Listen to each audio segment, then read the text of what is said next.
Tidak ada dalil sahih, ingat, tidak ada dalil sahih yang disepakati pemahamannya tentang keharaman musik. Yang ada cuma hadis riwayat Imam Bukhari, Nabi SAW bersabda, akan datang satu zaman aqwamun yastahilluna al-khamra, ya, sekelompok orang, beberapa kelompok orang menghalalkan khamar, apalagi biduanita. Lalu kemudian sutra, dan terakhirnya kalimatnya wal ma'azif. Wal ma'azif, ma'azif itu alat musik, dan ma'azif itu terjemahan guru dari guru kami, Syekh bin Baz. Syekh bin Baz mengharamkan musik, kami 3 tahun Pak mengharamkan musik karena ikut Syekh bin Baz. Karena terjemahan waw itu dan, ternyata tidak semua waw artinya dan. Ada waw berarti bersamaan dengan. Itu yang dipakai oleh Maulana Syekh Ali Jum'ah dan Ahmad Thayyib dan Syekh Tantawi dan marah Syekh Al-Azhar dari dulu. Maka Syekh Azhar tidak ada satupun yang mengharamkan musik. Jadi yang mengartikan waw itu dan mengharamkan musik, yang mengartikan bersamaan dengan tidak. Berarti haramnya musik bukan haram zatnya, beda dengan khamar, beda dengan sutra. Itu haram itu zatnya, memakainya, meminumnya, ya. Sedangkan musik haram di waktu-waktu tertentu karena bisa melupakan kepada Allah. Kalau antum suka musik melupakan Quran, haram. Gampang? Jika dibagi porsi-porsinya, nah dia tidak haram. Oke? Tidak ada dalil dari hadis Nabi yang sah yang menentukan tentang alat musik kecuali satu hadis. Sayyidi ala ummati yuhilluna al-khirra wal khamra wal ma'azif.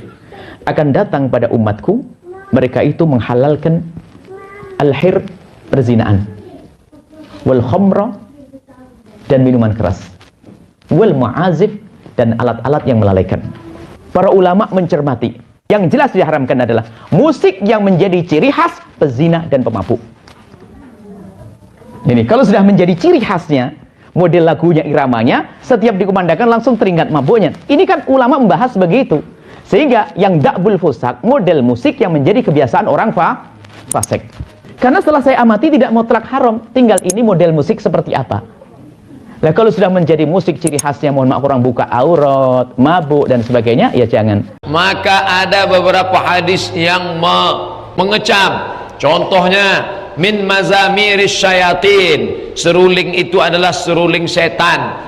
Tapi setelah diteliti oleh Syekh Yusuf Al-Qaradawi, Ikatan Ulama Dunia, pusatnya di Qatar, kata beliau, bukunya sudah diterjemah ke bahasa Indonesia, nama penerbitnya Gib Gemak Insani Press, Jakarta. Di situ disebutkan hadis tentang larangan alat-alat musik, hadisnya dhaif, tak bisa dijadikan dalil hukum. Kesimpulan beliau bahwa hadis tentang musik itu, lihat dulu musiknya. Kalau musiknya baik maka boleh, tapi kalau syairnya tak baik tak boleh.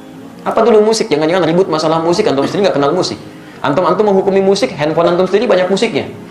Ringtone, tone itu kan musik.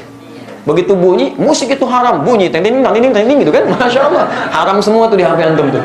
Di setiap suara menghasilkan irama itu disebut dengan musik. Dan pada hakikatnya alat tuh nggak ada hukumnya. Nah, antum belajar usul fikih dulu. Hukum itu tidak melekat pada benda. Hukum itu melekat pada amalan. Ingat, pada amal, bukan pada benda. Golok digunakan untuk apa? Kalau digunakan untuk sembelih hewan korban, maka hukumnya dia halal. Tapi kalau digunakan untuk, nah ini poinnya, misal ancam orang, bunuh orang, nggak boleh seperti itu. Haram hukumnya golok digunakan demikian. Ini dibagi dua nanti.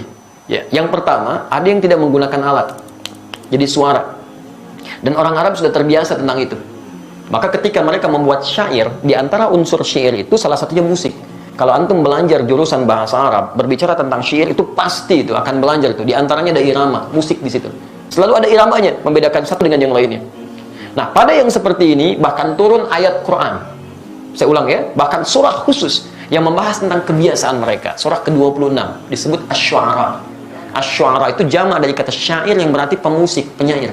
Kalau antum baca nanti dari ayat 224 sampai ke ujungnya, singkatnya apa? Ada kebiasaan-kebiasaan mereka ketika ayat turun dicela oleh Quran.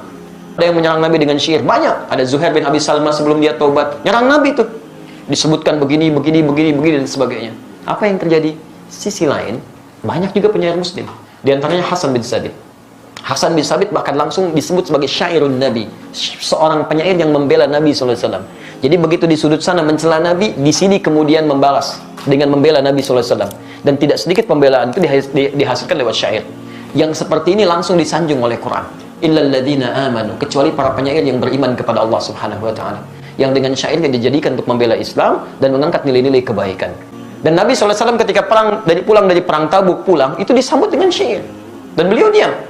Tala'al badru alaina min thaniyatil wada'i ya wajaba syukru alaina mada'a lillahi da'i. Dan antum ada yang kemudian membuat dengan musik-musik kasidah itu asalnya kan itu syair. Bukankah pernah Nabi SAW datang ke rumahnya Sayyidah Aisyah? Jadi apa yang terjadi? Rupanya di situ sedang ada pesta yang diadakan oleh Sayyidah Aisyah, sedang bergembira. Tiba-tiba ada dua di antara khadimahnya sedang bermain gendang gitu kan? Baik, tobul. Dia sedang kemudian bersyair. Datang Abu Bakar. Ketika Abu Bakar datang dikatakan, Abi mazmuri syaitani fi baitin Nabi sallallahu alaihi wasallam. Ini yang setan ada di rumah Nabi. Kata Nabi, biarkan, daha ya Abu Bakar. Falikulli ummatin 'id. Karena setiap orang, setiap umat punya hari rayanya. Biarkan aja katanya. Jadi ada yang dibiarkan oleh Nabi, ada yang tidak diperkenankan. Beliau biarkan, tapi beliau nggak mencela. Maka dari sini ulama sepakat, ada yang dicela sampai tingkat keharaman ketika menjauhkan dari Allah Subhanahu wa taala, membuat diri lalai, makruh dengan kalimat-kalimat yang tidak pantas itu yang haram. Jelas? Tapi kalau yang dimaksudkan kalimat-kalimat kebaikan, sampai Imam Syafi'i punya syair disebut Diwan Asy-Syafi'i, ajakan pada kebaikan, ketaatan di situ, itu dibenarkan oleh para ulama.